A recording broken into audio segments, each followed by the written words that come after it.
एक गरीब किसान, बीजेपी के लोगों ने उससे जमीन लिखवा ली, 6 करोड़ का उसको चेक दे दिया और 6 करोड़ का चेक दे करके उससे जमीन लिखवा ली पूरी की पूरी।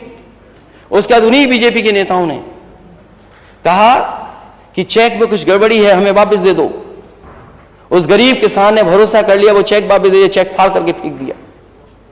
वो दर बदर भटकता रहा, घूमता रहा, उनके घरों पे गया, पुलिस पे गया, कोई अधिकारी नहीं बचा जिसका दरवाजा नहीं खटखटाया हो, लेकिन उसको न्याय नहीं मिला। मजबूरी में उसने आत्महत्या कर ली और आज भी उसकी 2 बेटियां दर दर भटक रही हैं, कोई अधिकारी नहीं बचा जिसके घर न गए हों।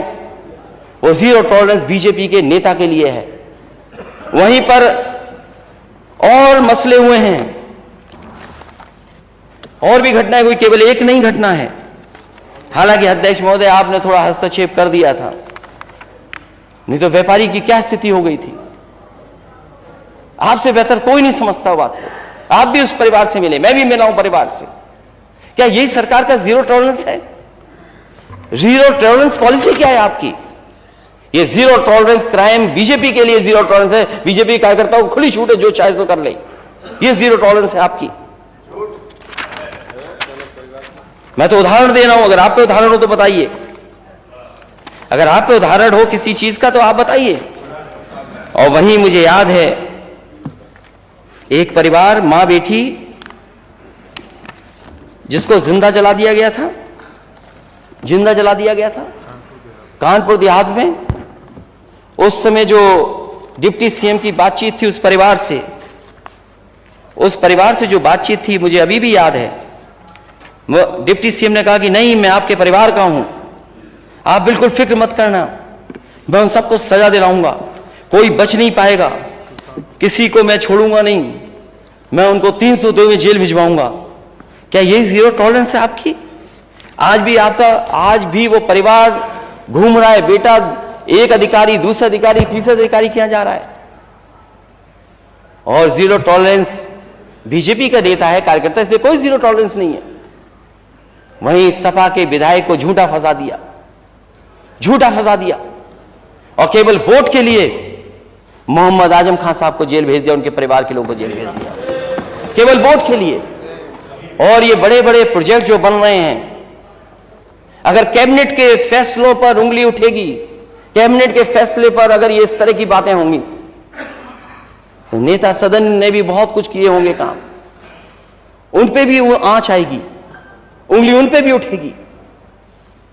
तो इस तरह की सरकार को काम नहीं करना चाहिए। जब आपका नारा हो सबका साथ सबका विकास, तो किसी के साथ भेदभाव नहीं होना चाहिए।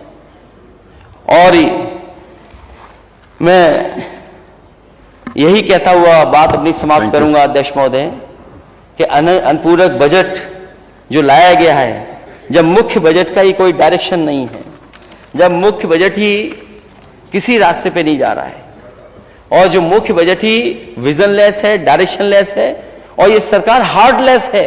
और ये बात मैं अध्यक्ष महोदय कह करके खत्म कर रहा हूं अपनी बात। डायल 100 सबसे बेहतरीन व्यवस्था थी, चाहे वो बड़ा अधिकारी हो चाहे छोटा अधिकारी हो पुलिस विभाग का। उससे पूछिए वो कि ये व्यवस्था कैसी थी, वो कहेगा सबसे अच्छी व्यवस्था थी। लेकिन उस व्यवस्था को चलाने के लिए समाजवादी सरकार में फैसला लिया था कि कोई अगर पहला कॉल रिसीव करेगा वो लड़की होगी, महिला होगी। इस सरकार ने उस महिलाओं की नौकरी छीन ली जिन्होंने इतने वर्षों काम किया और लाखों लोगों का दुख दर्द सुना हो। इसलिए मैं कहता हूं इस सरकार हार्टलेस है, इमोशनलेस है सरकार। उन बेटियों के साथ जो व्यवहार हुआ सर्दी में, न केवल 69,000 में जो आंदोलन कर रही हैं उन बच्चियों के साथ व्यवहार है, जो कि डायल 100 जिन्होंने उत्तर प्रदेश के घर परिवारों में न जाने कितनों की मदद की होगी, उनके साथ क्या व्यवहार हुआ है, क्या व्यवहार हुआ उनके साथ। उन्हें दिवाली नहीं मनाने दी, सर्दी थी, बरसात हो गई, उन्हें बाथरूम में रुकना पड़ा। ये नारी बंधन है। ये माने सदस्य बैठी है बीजेपी की। अगर मैं कोई बात गलत कर रहा हूं द फ्लोर ऑफ हाउस, ये जो महिलाएं सदस्य जाएं उनसे पूछें कि बताओ सरकार ने क्या किया था उनके साथ व्यवहार। क्या उन्हें बाथरूम में नहीं रहना पड़ा? इन्होंने रजाइयां छीन ली, कंबल छीन लिए, वो लाठीचार्ज किया और पीटा गया। कई उसमें प्रेग्नेंट थी और गरीब परिवार की बेटियां हैं, कोई संपन्न घर की परिवार की बेटियां नहीं है। और जिस कंपनी को आप दे रहे हो टेंडर, आप गरीबी का मजाक उड़ा रहे हो और कहते हो कि आप 3,000 मांग रहे थे, हम 6,000 में नौकरी करा लेंगे।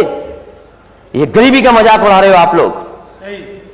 जो लोग नौकरी के लिए केवल 3,000 रुपए मांग रहे हो, महीने का बढ़ जाए उनका, ये $1 ट्रिलियन इकोनॉमी सपना है आपका कि आप डायल 100 की बेटियों के साथ ये व्यवहार करेंगे।